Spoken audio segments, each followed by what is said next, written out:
हमारा से शादी कलना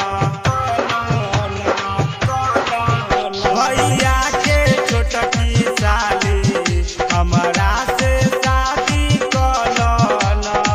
सातो जन्म साथ देवे खातिर सातो जन्म साथ देवे खातिर हमर हाथवा के दलन भैया के छोटकी साली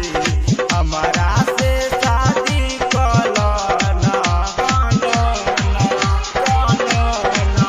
भैया के छोटकी साली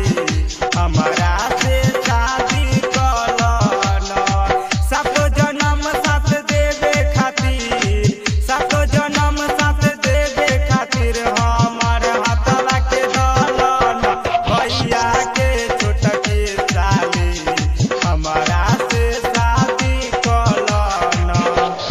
DJ Manish Raksol. रूप के रानी लागेलू अखिया बा कजरारी ओठ के लाली जान लेली रोज करेलू सिंगार रोज करेलू सिंगार रूप के रानी लागेलू अखिया बा कजरारी ओठ के लाली जान लेली रोज करेलू सिंगार सुते न पाइले रतिया में सुते न पाइले रतिया में तोर सुरतिया अखिया में बसल बा भैया के छोटकी साली हमारा से शादी कलना।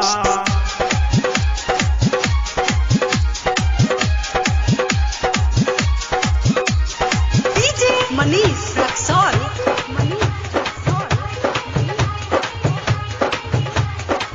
हमके पागल बनैले बारू कमलेश के दिल धर कैले बारू राइटर चंदन कहेला कि ओकरो दिल चोरैले बारू ओकरो दिल चोरैले बारू हमके पागल बनैले बारू रंजन के दिल धर कैले बारू राइटर चंदन कहेला कि ओकरो दिल चोरैले बारू कर देलू पागल प्यार में हमके